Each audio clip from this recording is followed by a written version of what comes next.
Welcome to the studio. In Michigan, Arkansas, Minnesota. The national broadcast. Certainly international as well. I know there's a couple of friends south of here in Canada that listen in the Toronto area. And could be, upper atmosphere if indeed members of the space station would tune in on the internet, which they could do right now. So keep holding out hope. We used to have a radio show here on AM 950, the Progressive Voice in Minnesota. And we used to call out the names of the current members of the space station every couple of weeks. Just to know them. Kind of love that, yeah. Listening.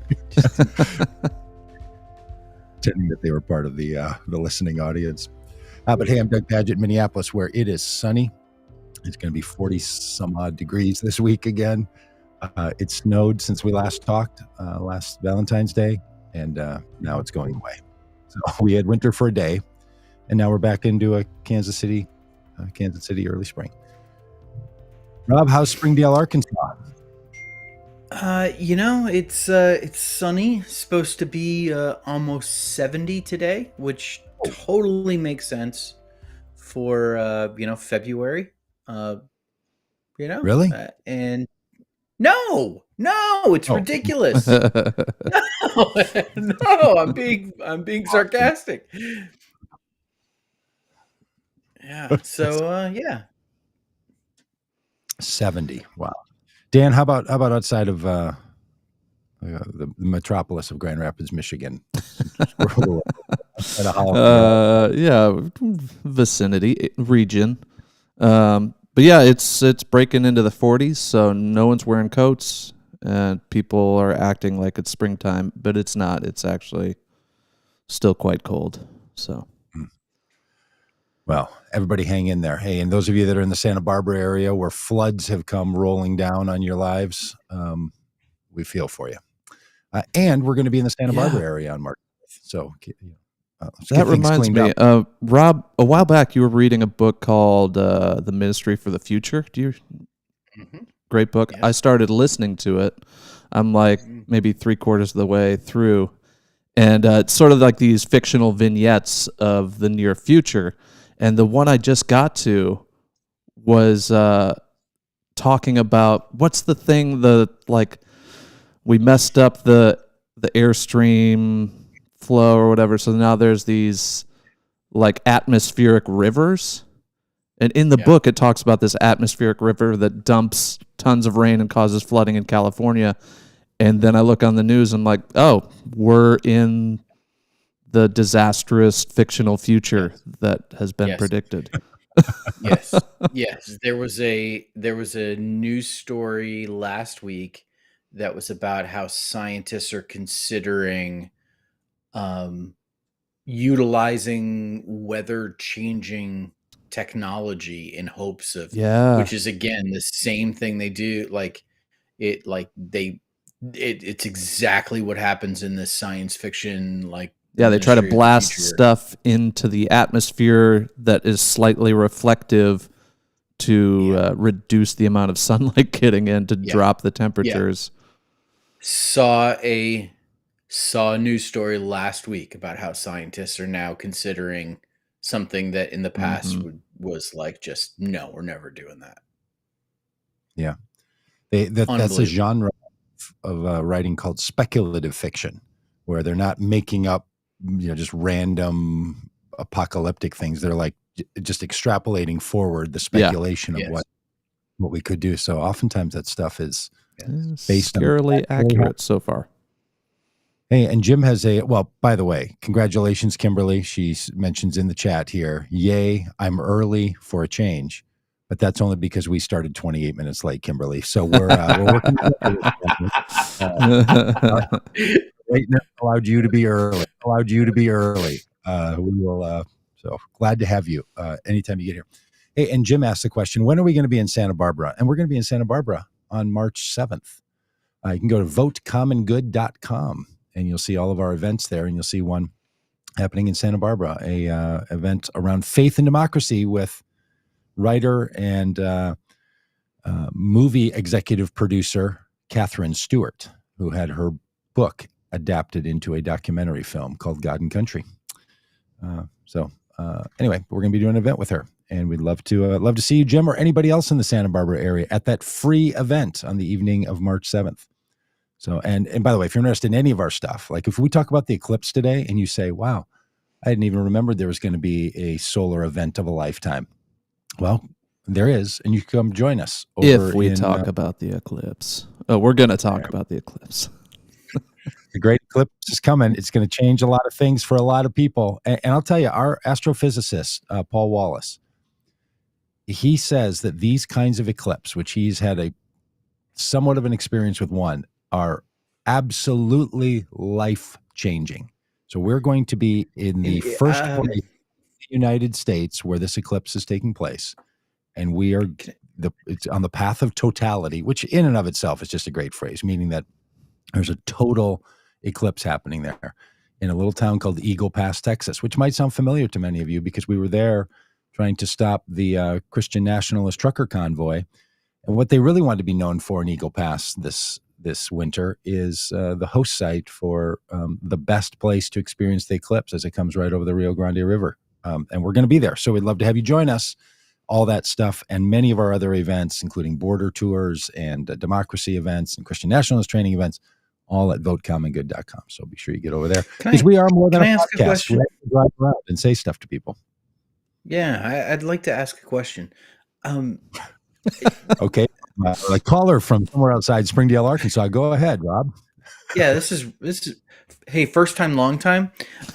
Hey, Doug, could you explain to us how an eclipse is life-changing? I was curious. Is that hyperbole? Like in what way? In what ways is it life-changing? How will my life be different? And maybe this is a question for Paul on Thursday. I mean, maybe. Are we talking about Donald Trump staring at the eclipse and now is unable to see well, and that's life-changing? Like, in what ways is it life-changing? It could change your life if you don't wear the glasses, yeah. I am having a flashback to 7th grade health class when some of the kids were saying, "Oh no, teacher, tell us how it is that sexual experiences can be so great. We've never had one. We don't know. We're in 7th grade. I don't even understand why people would ruin their lives over such." This raises more questions. Kids really ask that question in your 7th grade health class? How is this? It was a different spiritual experience. Different time. It was a different time. Yes. 7th grade, man. I'll tell you, 7th grade in the 70s for me was a very confusing time. 7th grade health class. We had a very trippy teachers. In fact, my English teacher in 7th grade, Mrs. Larson, used to get high during the breaks between class and just sit on her desk cross-legged. She's like a hippie. It was unbelievable. Man. Just there. Yeah. And I had an English teacher. And then I smoked marijuana for the first time as a 7th grader with the activity bus driver. The after school bus that takes you home after basketball practice with the activity bus driver. The 70s were a wild time. And then he drove us home. Yeah, he's got a job to do. I am my life. I am not even making that up. Both of those, all three of them, absolutely true. Okay. All right. We've chatted about this enough. We have to get to the really important stuff. I'm sorry. I'm thank you. I knew exactly what story was the most important to talk about. Donald Trump's sneaker line. Okay, somehow I missed all this. I don't know. I saw headlines, but I was super not on rhythm this weekend. We're off doing a big surprise party for somebody, so I wasn't paying attention to things. Oh. Did he really launch a shoe line that people could buy shoes to try to pay for his? Yes, it's real. Donald Trump. Yeah. So there was a sneaker con. I don't know, Dan. Have you ever attended a sneaker con? No. I haven't either. I know what it is, but yeah. Yeah. So a convention of people who love sneakers. I can explain. Shout out to our other one. Sorry, I missed that, Doug. I can explain to you later why that would be life-changing if you were to ever attend a sneaker con. So yeah, excellent. It'd be a spiritual experience for you. Shout out to our friend Britton, who apparently is one of these sneaker people. Yeah, so there's like a whole sneaker subculture where people love their sneakers. Donald Trump showed up, and apparently this was not leaked ahead of time. This was like, he kind of came out on stage. He showed up at the sneaker con and announced his line of sneakers, and he had a pair of them. A pair of sneakers that like, they are gold. They have a big T on the side. They've got a little red, white, and blue flag thing. And they are going for, I don't know, $300, $400, $500, I think, depending on the sizes. Whoever, this headline that we've got here on the screen, whoever came up with Hair Jordans, oh, that's good. I wish I had come up with Hair Jordans. That is an excellent thing. Yeah. So yeah, this was right after it was announced. I mean, the day after it was announced that Donald Trump is guilty of fraud, as he already was, but the punishment was going to be, I think, a total of $364 million. Right after that, Trump comes out with this line of sneakers that he's going to sell. And apparently at this sneaker con, they auctioned off a pair of signed sneakers, and a guy bought them for $9,000. Wow. Which it sounds like a lot, but then you remember Donald Trump owes almost $1 million a day for a year. $364 million plus $83.8 million. And those are just in fines. He's gonna have to sell a lot of sneakers. Yeah. And Alex points out he was booed while on stage at this event. Like, people were not pleased universally that he was there. Listen, next year, like in December, when I'm making the list of like the craziest political stories of 2024, is there a chance that Donald Trump's sneakers are not number one on the list? This is the craziest thing. We still got a lot of year left for Donald Trump to do some even crazier stuff. So, whatever shoes he chooses to wear as he reports to federal prison could be a sneaker story that even beats out this story. Because Mike makes a good point in the chat. Why wasn't Donald Trump wearing the very shoes that he was there pitching? Unwearable, are they, Don? I don't know.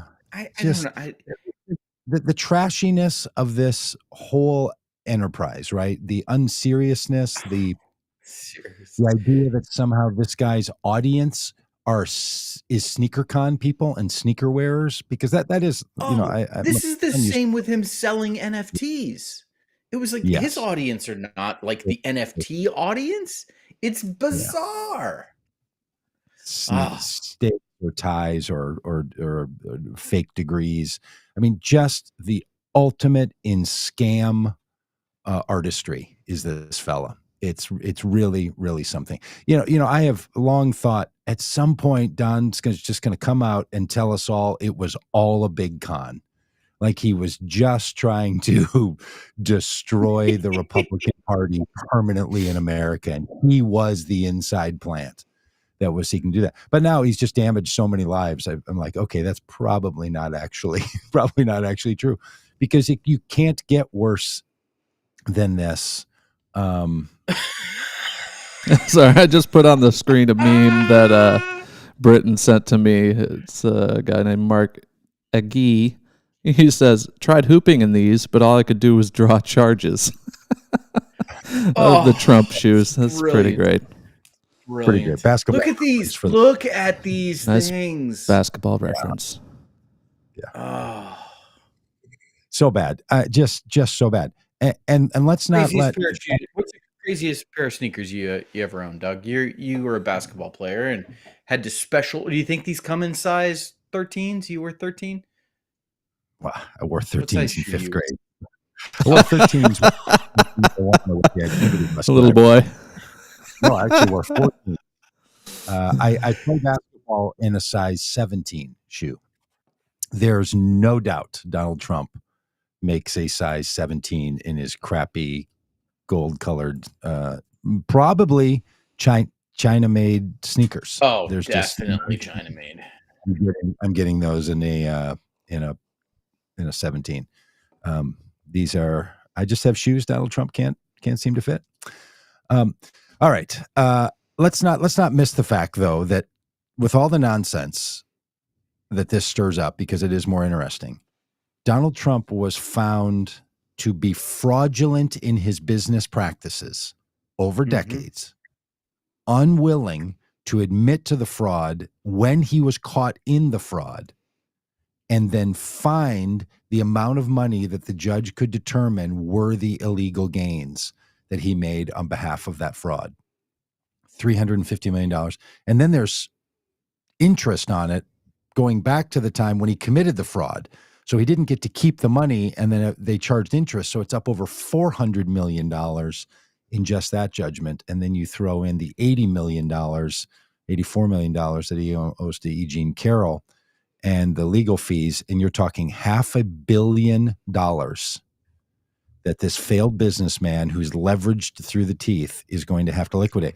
All the money his dad gave him that he has squandered away to wind himself up in this position, because, all that stuff we heard back in 2016 and so on, that had Donald Trump simply put the money in the stock market or a bank account that his father gave him, he would have had more money than what he says he currently has. His dad gave him so much money, squandered it all. Now he's being fined $500 million. It's going to leave him at the end of life with a net negative of the amount of money he started with. It's incredible. Can't take it with you, Doug. Good point. You can't take it with you. You might as well give it to the state government of New York. I mean, and look, we were texting about this. I love the idea that MAGA supporters now are going to take their hard-earned money, and send it to Donald Trump so he can pay his legal fines, and they're going to feel good about that. That's great. People can spend their money however they want.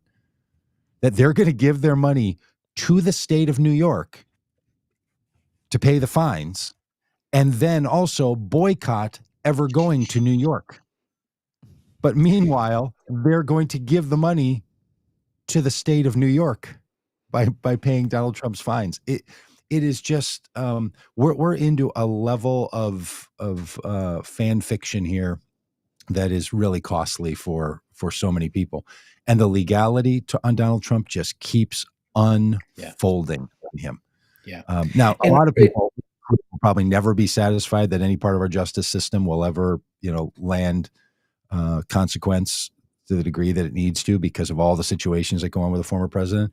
But this financial stuff is pretty dang severe. This is about as bad as you get. Yeah. And, in both cases, both the fraud case in New York and the E. Jean Carroll case, which are the two cases so far that Donald Trump has been found guilty, won't be the last time he'll be found guilty. But in these two cases, one of my favorite parts of them is the reality that Donald Trump cannot appeal either of these decisions, either of these judgments, until he pays the fine. Yeah. It's not the type of thing where he can just appeal, and appeal and appeal and appeal, and, to keep from having to pay the fine.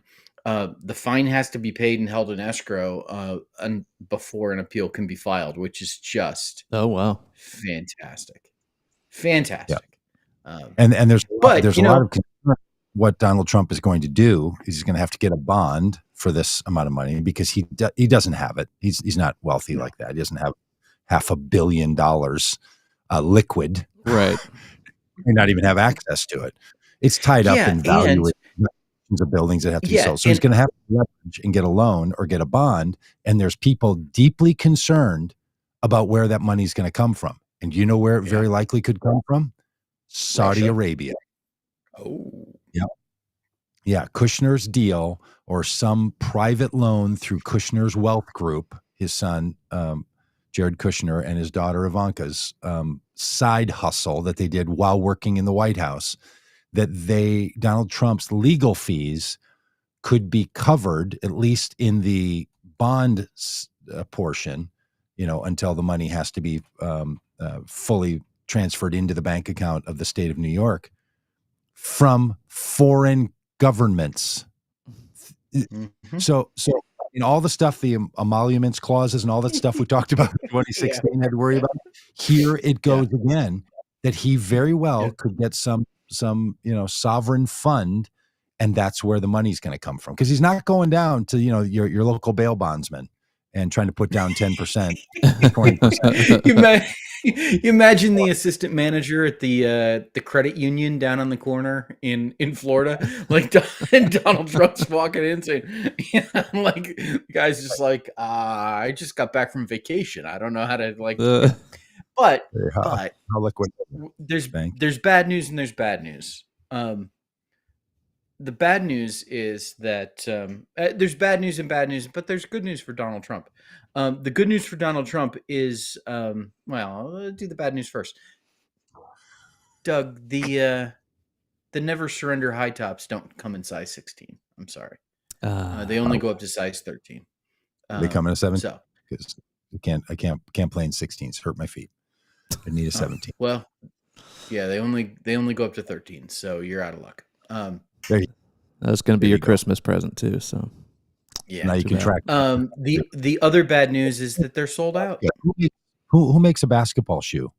A basketball shoe that doesn't fit basketball players. You don't make basketball shoes and run them up to a size 13 unless you're selling to junior hires.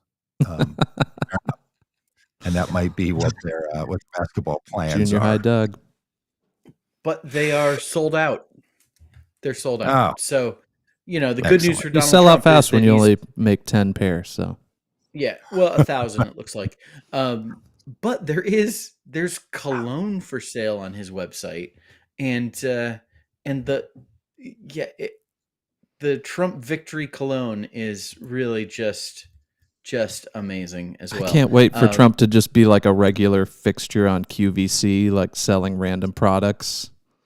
Like that feels like where all this is headed. Just like when he's under house arrest in Mar-a-Lago after it's been re-leveraged, and he's got some co-owner, and he's under house arrest there, and all he's doing is pitching stuff on cable television. That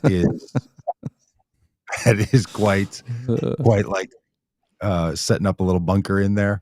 When he came out, we can stop talking about him here in a minute, but when he came out with his totally bogus judgment, and he was standing on those stairs with the backdrop around him, it was as if he didn't know this was coming. And I really wonder if, because he lives in this world, which he talks about very openly, that's built around the power of positive thinking, Norman Vincent Peale and all that, who he says is kind of his mentor in all of this, and he's taken it to a whole new level, that he just truly did not think that the judgment would come against him, because they didn't seem at all prepared for a judgment to come out at this level, and just saying the same things over and over. No one was wronged. They all got paid interest. Didn't say I wasn't fraudulent. Just said, hey, there was no fault here, or there was no harm done. There was total harm done. That's the whole to keep the basketball theme going. No blood, no foul. Yeah. Just technical foul if nothing else. Hey, can we talk about the other guy running for president, and the fact that he raised $42 million in January? And I'll tell you. And by the way, I like this look. By the way, I like this. I like the the little quarter zipper. With the suit jacket on top. I like this look. You like the collar up? That's feeling good to you? You like Pop, the fact that he's pop got the collar, Joe. a newspaper? I like this look. Yeah. I'll tell you, He you looks, throw I mean, a little Elderly the Fonz. yes. Okay, now we reach out. Now we reach $42 out million. to our, Yeah. I think there must be a delay. So Sorry. Republicans are getting absolutely smashed by Democrats right now in terms of political fundraising.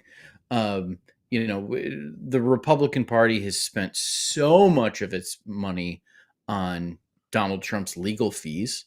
And Donald Trump himself, while he remains someone who can fundraise well because, he has people who are willing to throw money at him for sneakers and NFTs and toilet water and all of that, like they are. Joe Biden absolutely crushed the final quarter of 2023 with his FEC filing that was due the end of January. $42 million, absolutely crushing it. And $130 million cash on hand. And as this article that we found this information in goes on to say, and a lot of people have talked about, they really didn't even start up their reelection campaign until late in 2023. Like they're just getting going. And I know there's an enthusiasm gap. A lot of us experience it and can feel it.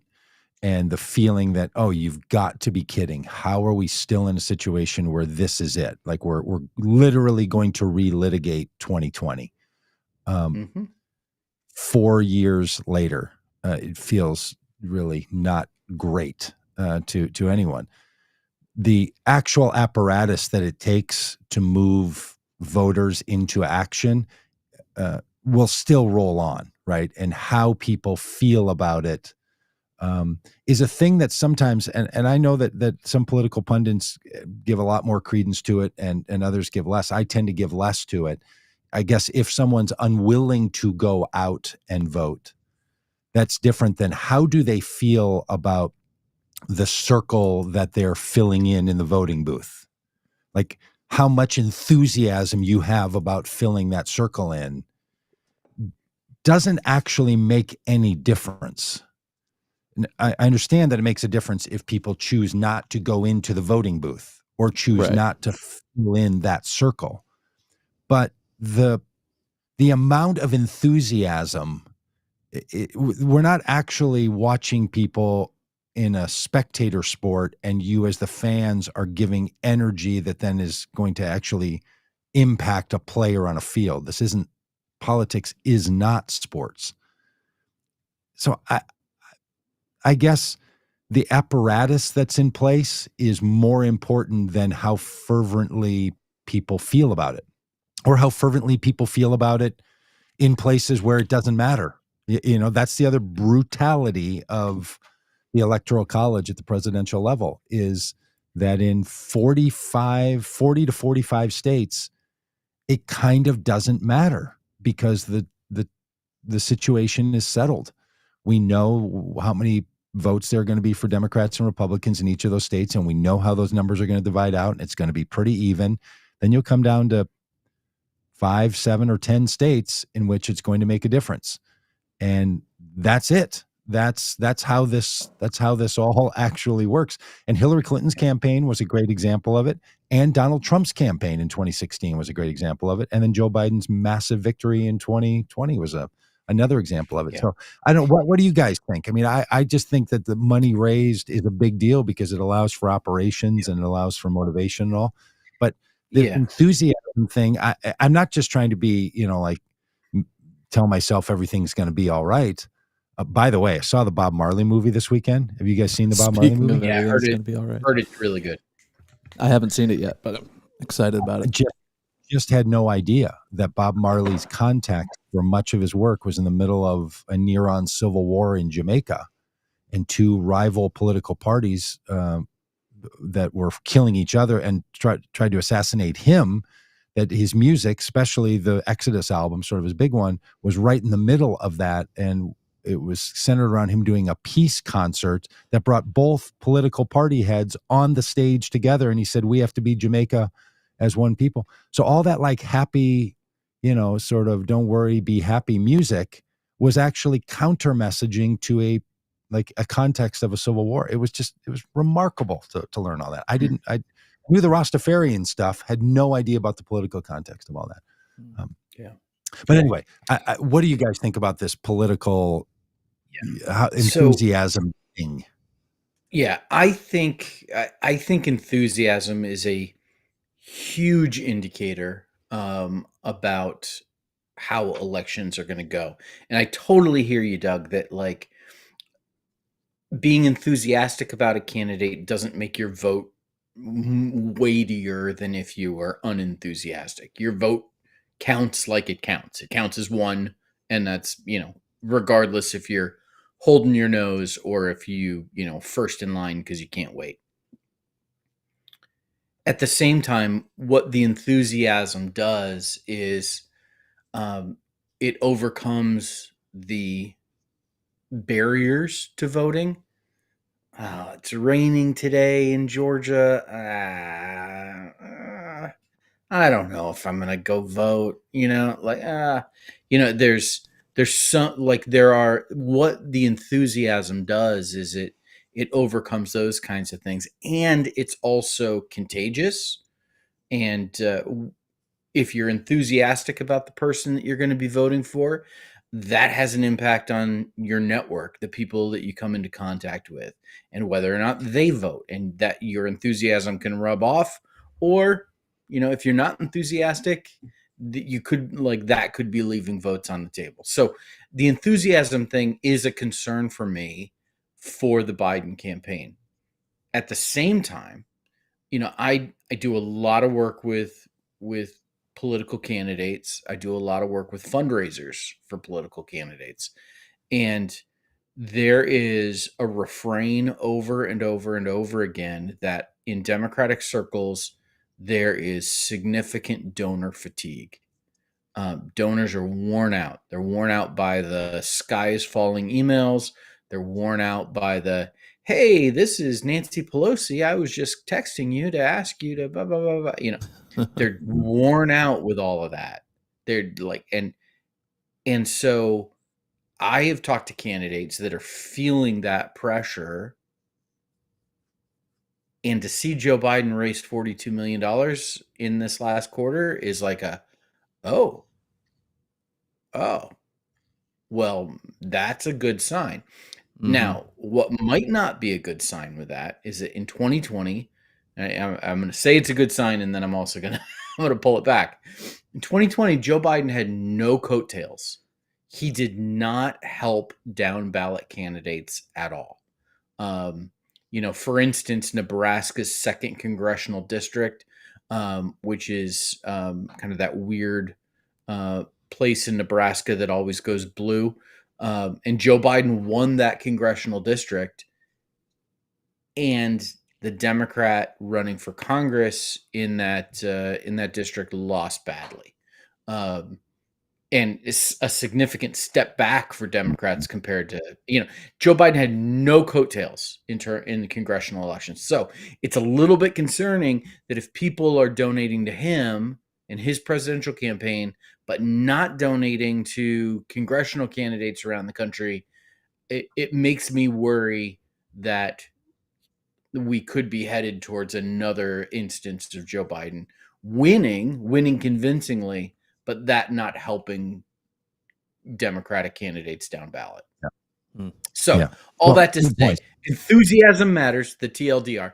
Enthusiasm matters. This is a good sign for Joe Biden because it bucks the trend of donor fatigue. And even that concerns me a little bit. Yeah, 42 million is a sign of someone's enthused about this campaign. Yep. That money is enthusiasm in a lot of ways. But I think enthusiasm is almost the wrong word for some people. I feel like there was a time when Joe Biden was just, the critique was, he's kind of boring, but he's getting stuff done. And so that was an enthusiasm thing where like, well, of course I'm still going to vote for him, but it's not an exciting moment, an exciting candidate like Barack Obama or whatever. But now I feel like Biden is actively losing support of a huge swath of the Democratic Party because of his perceived inaction in Gaza and because of his border policies. And I think that's the real problem. It's not that people aren't super excited. It's that Biden is sort of betraying the values of a lot of Democratic voters. And I think that's the bigger problem here. Yeah, right. That's a solid point, that there's a difference between enthusiasm and support. And that's a thing that I think is worth, those are two different conversations. But most of the time, I'm hearing people talk about the enthusiasm gap as the thing that they're bothered by. Like, okay, people are going to vote, but they don't feel good about it, or they don't feel all that motivated about it. That's different than, are you willing to sit out and not vote for a person because you disagree with their behavior as the president on any particular issue? That's that is another thing. But Rob, I guess I want to just ask the question: does it really do that? I mean, I know that it feels like wisdom that I would agree with, for sure. Like, hey, if I tell you the Bob Marley movie is, really worth seeing, or you should go see God and Country this weekend, that gets in somebody's mind. They're like, yeah, I know, I heard about this, and maybe we should think, any kind of that works like that. I'm just not sure that I would love to see data on enthusiasm question to actual outcome, because I think there is an entire industry funded on this enthusiasm stuff. And I'm just not entirely sure that that's actually how it works, because you're talking about something that, as Americans, is something more people participate in singularly than any other singular thing, right? 160 million, 170 million people. The idea that enthusiasm. How many people watch the Super Bowl? Yeah, how many people in the United States did watch the Super Bowl? Do you know? I don't know. Yeah. I don't know. I'll check. Yeah. Enthusiasm, like, I don't know. I think 123 million. 123. Yeah. So more people vote than watch the Super Bowl. Yeah. Yeah. More people vote. And that probably includes children, and children don't get to vote. Anyway. So as certain adults, like, this is a big deal that people are structurally engaged in. And I don't know, because, and that's your comments about coattails is, I think, something that we also think should come with the enthusiasm. Like, hey, I like a president, Barack Obama, no coattails, lost governorships all over the country, lost Senate, lost the House. I think the old idea that somehow the president is the party and you're just going to go down ticket based on the president, I think even that's been lost. So either people don't vote, like a lot of people voted for Republicans and didn't vote for Trump, or a lot of people voted for Biden and then voted for a Republican for other positions, or didn't vote down ticket. So I don't know. I guess I mean, I know a lot of us are motivated, and we should be, by kind of the pop psychology of all of this. And I certainly spend my time in that arena. But at this point, we're now getting into actual, strategic movements of what people and who and how are they going to vote. And again, we're talking about a difference that might come down to 10 or 15 or 20,000 people in each of 5 states, which someone then could make the argument that enthusiasm actually is the thing. And it might turn out to be not enthusiasm, but given what Dan talked about with the fracture that seems to be opening within the Democratic Party because of Joe Biden's Israel policies, or lack thereof, it might be a question of which group comes home. Will Republicans come home to Donald Trump, or will Democrats come home to Joe Biden? because both Joe Biden and Donald Trump they've got their base of people that are going to vote for him no matter what, and they have people that maybe voted for them in the past, who are now skeptical of voting for them again and saying that they won't. And so which one of those groups comes home and if both of them stay away and don't vote, Joe Biden wins re-election. If both of them come home, Joe Biden wins re-election. If only one of them comes home, and you don't quite know what's going to happen. So I think that's going to be an interesting question of which splinter group comes home. Yeah, right on. And where they do, right? And again, right. We can and should. I mean, Joe Biden is losing significant. It seems that he is losing significant votes from significant support from Muslim communities in Michigan and Minnesota, where like those votes matter. Like that matters. That's not like, well, he's losing some votes in I don't know what's a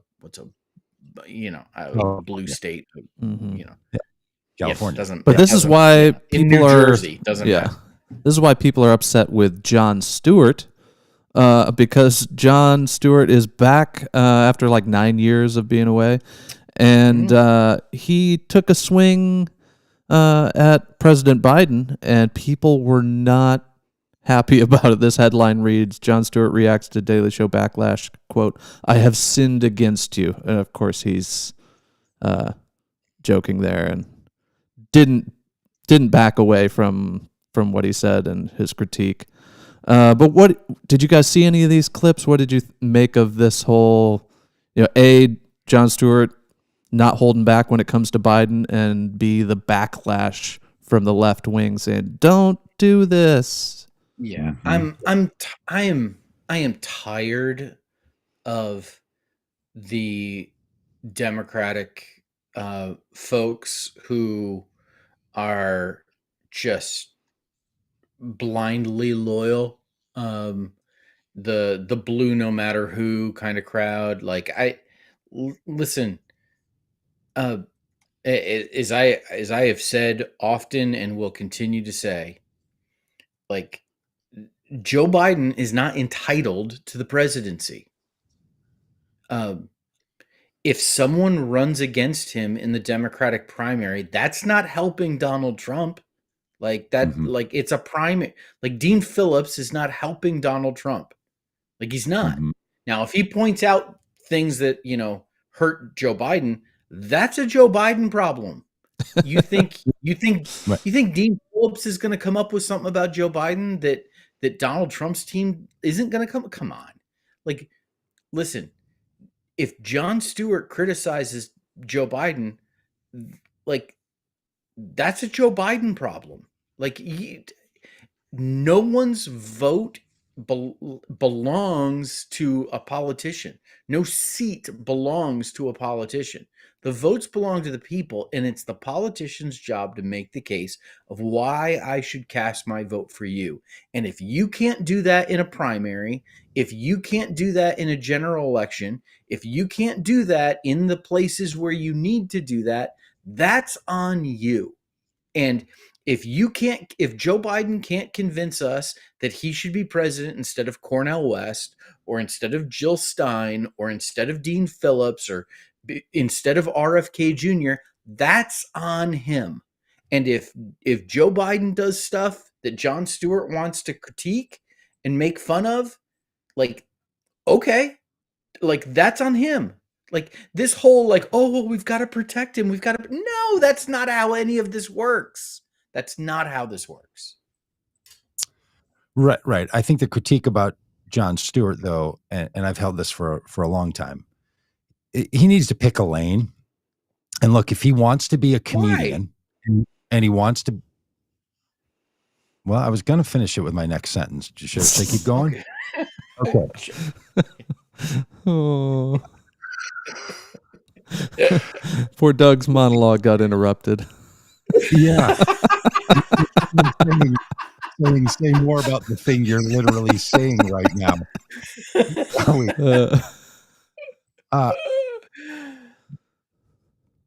He should pick a lane. If he wants to be a comedian that's not on a side and I just go after both because that's what comedians do, fair enough. That's what comedians do. If you at the same time want to be a social commentator with a particular vantage point, then you are going to not feel supported by people that don't believe that your same-isms that you want to use in your comedic bit are actually you commenting on the social situation we find ourselves in. So this is a thing that for all the people who think that comedic news coverage, this is why, I mean, for me, 20 years ago when Jon Stewart was on doing all this stuff, I'm like, and people are like, oh, I get my news from Jon Stewart. I would hear it all the time. Like, that is not a news source, right? Fox News is increasingly not a news source. It's a political opinion page. Comedic bits about politics is not news about politics. Right. So I think what people are frustrated with Jon Stewart is that he has a show, The Daily Show, doing a thing, whataboutism and sameism and all this, and, you know, even-handedness, and I'm not on either side. I'm just a comedian. I remember his big rant he went on like, whoa. Hey, look, when he was critiquing Tucker Carlson and other people on Fox News, or maybe it was Bill O'Reilly, he said, Bill O'Reilly, you're a news guy. You have to tell the truth. Remember this whole bit that he did? And he said, I'm a comedian. I think it was Tucker. I'm on Comedy Central. After me is a cartoon.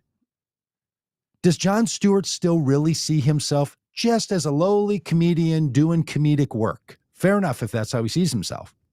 But that's not how he's built himself in the years he's been off of that show. He even had the whole thing with Jon Stewart, and now other comedians have whole news things where they really are quite funny, but they also have a point. And I think what people felt like with Jon Stewart was, wow, you chose to go back to a period of time where the media and the news media and the comedic media thought that this stuff didn't actually have consequences to it.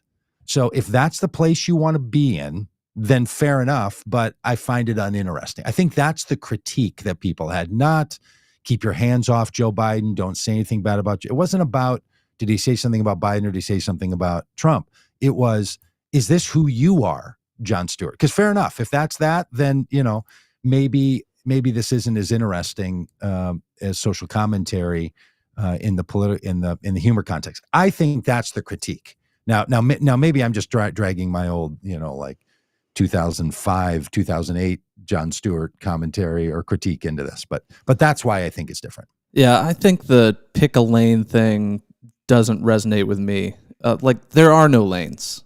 Like, this is like people when an athlete chooses to speak out about politics or whatever. It's like, yeah, just shut up and dribble or whatever. It's like, no, we contain multitudes. We can do two things at the same time. And I think in the years since, Jon Stewart sort of started this new genre of funny news, like John Oliver is another good example of, like, super funny. And also I learn a lot when I watch about specific issues. Right. And so to try to take those apart and say, well, you can't count it because you laughed while you learned about this very serious issue. I'm not saying you can't laugh. I'm saying there's a role, there's a kind of comedic approach. So Jon Stewart versus John Oliver. John Oliver says, I'm going to be funny. Comedy, humor, all the emotions are totally fair game. What he's not doing, John Oliver, is saying both sidesism is the thing comedians do. I swing at both sides. That's not every comedian's approach is. I don't hear Jon Stewart giving any sort of both sides, two sides-ism. I think comedians, like many artists, are the prophets of our day. They expose and they they point out the ridiculousness of reality. And so I think, yeah, he's not going to hold back when it comes to like our team or whatever. But that's why I really appreciate what he does. Like, well, yeah. But I guess what not all comedians are the prophets of our time, but yeah, there's a lot of just jokes about genitals. But yeah, some essayists are prophets of our time. Some musicians are. Some visual artists are. Like, just because you're a comedian doesn't put you in a category that's somehow special. But look, I guess I want to say, in the media landscape, I don't think we should say that OAN is equal to the New York Times, because there's really no difference, and who really knows, and it's just sameism. Anybody saying that? Yeah, I think by saying things like, we can't really differentiate if a comedian is equal to a political commentator. We can't differentiate if a political commentator chooses to use a comparative analysis, and a comedian chooses to say, I'm not on either side. Or so that's the critique. It's as if there's only one way to be comedic, right? And Jon Stewart used to say, I'm a comedian, you're the news guy. That was his critique of Bill O'Reilly. Now he's like, whoa, I'm the news guy who's a comedian. Well, he used to critique that he was doing a different thing than what Bill O'Reilly is doing. And so that Jon Stewart, I appreciate. Fair enough. And I just think people should listen to him when he says, don't come to this Daily Show for news, because that's not what I'm doing. I'm telling you I'm doing comedy, right? So I feel like he used to make a clarification between his roles. But Dan, I hear you saying, no, there is no difference between being because I don't think it's equal to a basketball player talking about politics, because he's not using his basketball to do it. He's not using the craft of his sport to do it. Jon Stewart is using the craft of his comedy. I think that's where the rub comes. And I guess I just don't. That doesn't bother me. No, like, do your thing, Jon. Be you, Jon Stewart. If you're gonna be some hybrid, like, okay, that's you. Like, do your thing. Like, yeah, sure. But then this whole don't criticize Joe Biden. Like, come on. Well, I think you're saying don't. But you're saying don't criticize Jon Stewart. I mean, look, if people want to say, no, I'm not. No, I'm not. I think so. No, I'm not. What I'm saying is, like, in the same way that it's Joe Biden's responsibility to convince us to vote for him, it's Jon Stewart's responsibility to convince us to watch him. And if you don't want to watch Jon Stewart criticize Joe Biden, turn the channel. Like, that's fine. Like, do your thing. Like, okay, but I don't think that's what you were saying when you said, when the critique was, hey, Jon Stewart, you don't have to coddle Joe Biden. The critique was... No, my critique is not of Jon Stewart. My critique is of the people criticizing Jon Stewart. He's allowed to do his thing. And people are allowed to criticize him if they want, but but to say, oh, you can't, like, to somehow say that, well, if you are a Democrat supporting, then or left leaning in some way, as Jon Stewart is, and everybody knows that, then you can't criticize. Like, come on, like, that's not how this works. No one is saying it's like the same thing. Like, you're not allowed to primary an incumbent. That's not how this works. Like, yes, you are. That's not what the critiques about Jon Stewart, the ones that are up on the screen, the other ones that are out. They're not that Jon Stewart can't critique Joe Biden. No one is saying that. So was the criticism this whataboutism, But did you hear what Jon Stewart did? Basically, he did the F both these guys. America deserves better. Okay. Yes, which is exactly what we have said on this podcast. No, it's not exactly what we've said on this podcast. It's not what I've said on this podcast. I have said there is a marked difference between people who I agree with on some topic and people who are actively destroying the foundation of American politics and jurisprudence. That is not sameism. And I'm not saying, dear leader, we can't say anything bad about Biden. We will say stuff about Biden. But the critique here is that people who looked at Jon Stewart and said, hey, you've come back after a hiatus. You're running the same old stuff you used to run, and I'm tired of it, and I don't think it works, and I want nothing to do with it. I hear people saying, hey, you can't critique Jon Stewart like that. They're just saying, I'm tired of it, not watching it. That seems old to me. That kind of approach is not a thing that I think even works in entertainment anymore. That's their approach. So rather than saying, yeah, look, a lot of people are tired of Jon Stewart's shtick, people are supporting Jon Stewart by saying to the people critiquing Jon Stewart, you shouldn't be critiquing Jon Stewart for doing the thing Jon Stewart is doing. I think that's what we're in this meta thing about because we started this. I don't even know what we're talking about anymore.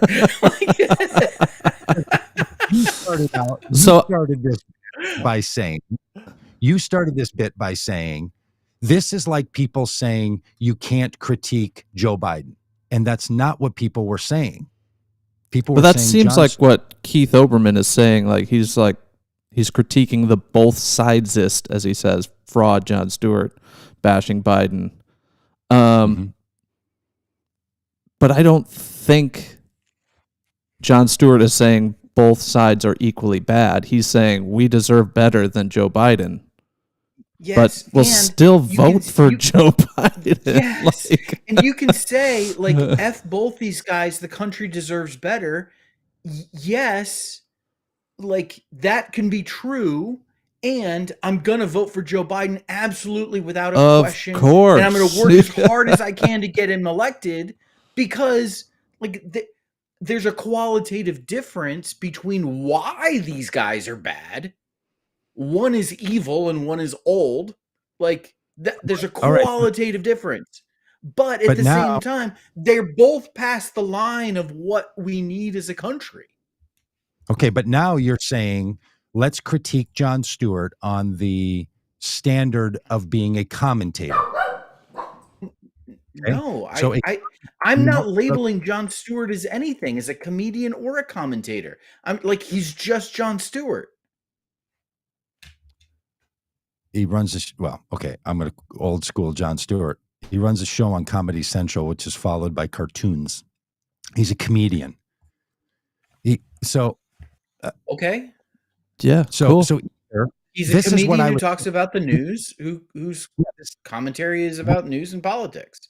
He also and why can't there be a recognition that there has been, since Jon Stewart really brought the Daily Show to prominence, there has been the evolution of a whole new genre of comedy that merges commentary and comedy. Why are you saying these two things have to be separate when over the last 20 years there has been a whole new genre that merges them, as evidenced by John Oliver and Stephen Colbert and Republican Fox News, the Grunfeld guy or whatever, Greg Grunfeld.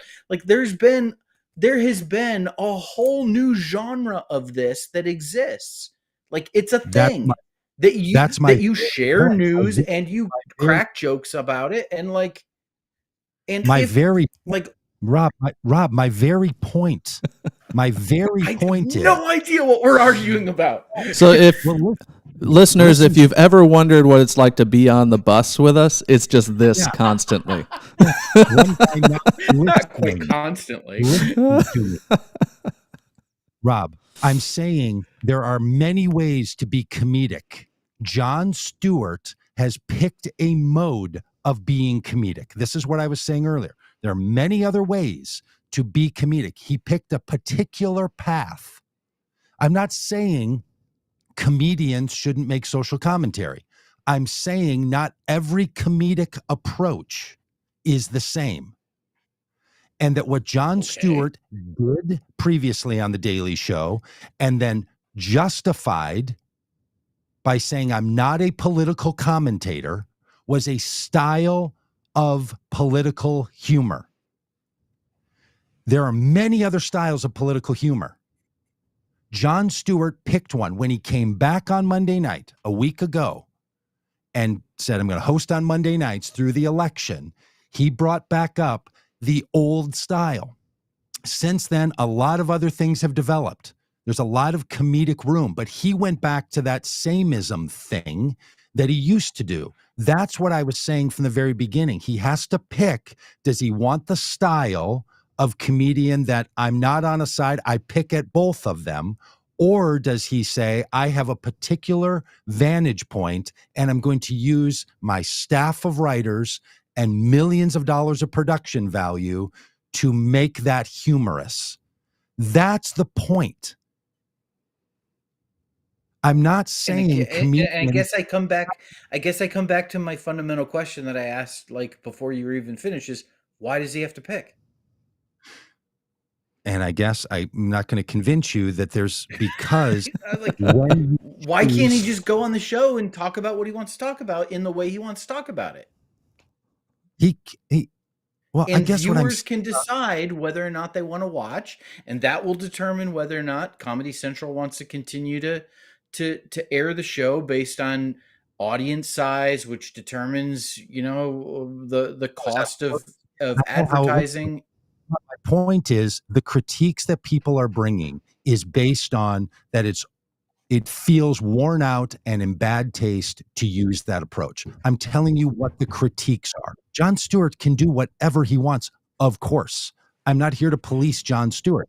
I'm saying the reason there are people and the reason there's a news story, the reason we're talking about it now, the reason Keith Olbermann and all these other people talked about it is because it is an indicator that people looked at this and said, wow, Jon, of all people, you picked that approach to come back with? That's where the critique is. That's why in Olbermann's thing, I thought it was great. He said, please make it another 9 years before you come back because feels worn out. And I feel like as soon as that critique came, tell me if you're not there, you were like, hey, don't critique Jon Stewart. He can critique Joe Biden, but he just does whatever he wants. Okay. But I'm just trying to explain why people get frustrated by this stuff. And it's actually a larger commentary on how people get their news. And the fact that, at least in my view, all news is not the same news. Sure. That's sort of the point. Yeah. Okay. I think, as Yabbit said, we are agreeing at the top of our lungs. What? What a day for me to have a hard stop at 10:30. We're not, because you're going to miss out on the real fun stuff. GOP House Intel Chair unbothered by indictments of key witness in Hunter Biden investigation. And let me just say, Rob has to go because he has a hard stop. He has another meeting, so he's not leaving because. That's it. I'm out. 49. Slam the laptop shut. As I often say at church or in any presentation, when somebody has to leave in the middle of it, never miss a good walkout. I mean, always make a moment when you're margin out. So, last word, Rob, because it's now hard stop 10:30. Hey, everybody, I hope you enjoyed your moment of zen. Nice. All right, bye, Rob. Bye. Bye. All right. Well, that was a lot. Hey, yeah. Okay. So House, the guy, for people that aren't following this story, the person who the House Committee on Impeaching Joe Biden used as their primary witness giving testimony as to what Hunter Biden did and thereby what Joe Biden did, that person has now been charged by the FBI for lying about those things. And he is being criminally indicted for lying about those things. That's what's happening.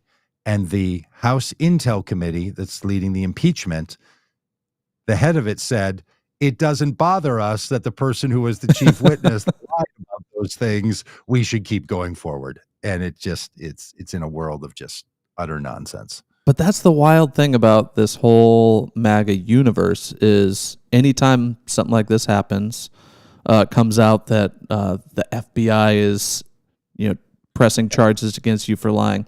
It's just the deep state, trying to mess up Trump's run for president.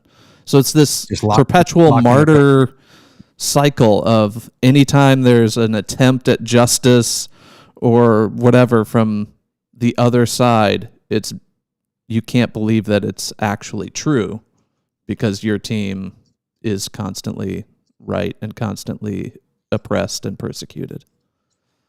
Exactly. And it's not even that they're against everything the FBI does or everyone the FBI arrests or all the investigations that they're doing. There's a lot of people they want the FBI to be investigating. Mm-hmm. But when that investigation, which they say is accurate and right and part of the justice system, is directed at anyone who's related to Trump or is attacking Biden, then they call it political persecution. And they're comparing it to Putin and Navalny and all the rest of this. It's just utterly insane. Mm-hmm. That this is the way this has gone, and it just shows you it's just sheerly political. It's not built on the facts of that simply don't exist. But they're just going to keep going with this because Donald Trump has told these House members, "I want you to impeach Joe Biden so that in the election we can have samenism." Mm-hmm. We were both impeached because things are just political. So make it as political as you can so we can show that impeachment are just political, right? This is great for them. If they can make this seem more and more and more political, then it just makes people think, yeah, politics is just political. Mm-hmm. That's all it is. Yeah, lawsuits, all political. Yep. Everything, just political persecution. Yep. And, run of the mill, it's just how it's done. So get used to it and... Yeah. Well, should we get to our final note, which is that the UN is actually saying that Israel needs to stop what it's doing in Gaza, and the UN is joining with the rest of people of conscience around this world that what Israel continues to do is just reached a level of being unconscionable. And the Biden administration is starting to come out in these same ways. And they're calling for a ceasefire and at the UN, and the United States needs to back this idea that there has to be a ceasefire. They cannot continue to support the way Israel is choosing to prosecute this war. Mm-hmm. Now, November, December, January, 4 months into it. I mean, look, I have not been to Gaza, so I can't personally vouch for how big the place is, but I can see a map. 4 months of response in a place like Gaza, military response, and only in part of Gaza. If you haven't accomplished this in 4 months, whatever you thought you were going to accomplish, then your goals seem to be either unattainable or unrealistic, because what they're doing and the harm that they're bringing and the trauma and the people that they're damaging in this is now disproportionate. I mean, I think it's been disproportionate since nearly the start. Yeah, but it's been a disproportionate response that is untenable. Yeah, and it's good to see that the Biden administration has been quietly pushing in the background for a ceasefire, some sort of end to this. But now the U.S. has come out and drafted this UN resolution where, a month or two ago, we vetoed a resolution for a ceasefire. And so apparently enough has been enough. I don't know what the number of civilian deaths is that the Biden administration was finally like, okay, we can't keep avoiding this. We have to do something. So hopefully this UN resolution goes through. Hopefully it has some weight to it. Because that's the thing with these resolutions is they're usually non-binding. It's just like, hey, it'd be a good idea if you'd stop the genocide, please. Yeah. And I think any permanent member can veto these things, so Russia will probably veto it. Like, it's probably not going to come with the weight of the UN, to whatever good that even does, right? Like, Right. the UN resolutions are only as powerful as the agreement that the member nations are willing to grant it. But it does say something if the United States joins together with other military or with other government responses. It does say something, and you're right. Look, that the U.S. will draft this because they weren't supportive of the previous resolutions, so they've drafted one that the United States can support, and they need to do this. The United States needs to speak on behalf, because the United States is supportive of Gaza. Let's be clear, right? The United States is not only on one side of this thing, and we're not doing our job to protect the people in Gaza with diplomatic and military support. It's not. It is not something that anyone in this administration is supportive of. That has been clear for months now, that there's been a split with the Netanyahu government, and they're trying to work all this stuff diplomatically. And I'm no war. I'm no war at nearly any moment. There might be some exceptions, but this kind of bombardment and response is just so over the top in my mind. It's just intentionally like malicious and vindictive. You order out millions of people, tell them they have to leave their homes because we're going to bomb this area of your country, and then you bomb the area that they flee to. You say, oh, this is the next area. And so these people have been displaced and then displaced again. And like you said, this isn't a large territory. There's nowhere to go. So there's no resources. I saw a thing recently that half of Gazans are at risk of starvation in the coming weeks. Like, because aid isn't getting through. There's no running water. There's no infrastructure. They're bombing the hospitals. It's just unbelievable. And the frustrating thing about with UN and resolutions and all this, it moves at a glacial pace. And meanwhile, every day more bombs are being dropped and less food is getting in. And so while, people are trying to find a political solution, and we should be finding that solution, people are suffering in the meantime, and it's just really tough to watch. Yeah, and the United States has an obligation to speak on behalf of those who are impacted by Israel's choices.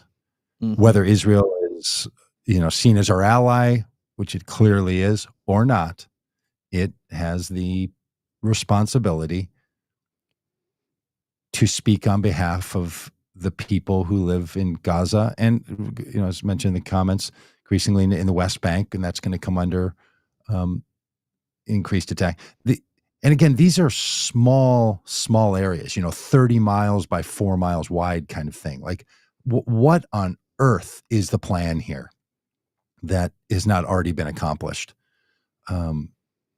And Yabbits uses the phrase called collective punishment, and it feels like that's what Israel is doing, right? Breaking the back of people so they would stop supporting Hamas and all the rest of it. And it's I don't know, and I try to follow this stuff, and I do not know what Israel's goal is. I don't know what the outcome is, because when it's stuff like we're going to capture or kill every Hamas leader, it's like, no, you're not. Of course you're not. Like, that is unreasonable. Yeah. Of course you are not. And if that can be the license that you have, well, there's still some somewhere. Well, then you're just into amoral warfare, if warfare could ever be considered moral. But this is just totally off the hook. Yeah. And a lot of the friends I talk to are like, well, what do we do? Because protests don't seem to work. The petitions aren't working. How does anything like this get fixed in our world? And I don't have a great answer to that. No, and I mean, here's the hard part. We don't want U.S. public sentiment in protests and petitions to be setting U.S. global policies when it comes to military conflicts. That is not the way this should go. So I'm in almost constant disagreement with our government over its use of military around the world and force and warfare and all. And I should not be able to be loud enough where the government's like, hey, sorry, we can't do what, the experts and the people deeply committed to international affairs believe we should do because citizens are saying this thing, because that leads us to mob rule. I mean, this is the problem, right? When you feel like you're in the right, then it's easy to say you should listen to all of the citizens. But after 9/11, when the majority of Americans were like, go bomb them all and bomb them till they're gone, that was not the right response of the American people. So this is the other tension point on this, is what is the role in a democracy of our population in relationship to our policies about how other countries utilize the force we give them or how we utilize our own military. It's really hard. We don't want to be taking polls of the American people and be like, well, 62% think we should do this and that, because we're not experts on this. Our opinions are all over the place. Our opinions are conflicted. This is what makes it hard. And then you see things that are just atrocious, and you expect that the professionals will also recognize that is atrocious. But we have to trust that our governments of the United States is going to be moral enough that it will see the very things we see and will call for the very same change. But it's hard because we kind of feel like, and we have a bad track record of being on the right side of morality in wars. So to trust that we'll get it right this time is a tall order. Totally, for our governments and for our populations. It's so this stuff is really it is so frustrating, which is why when war and military violence is an option, the consequences are so high, because we don't have governmental or societal moral fortitude and structures to make sure this is going to work properly.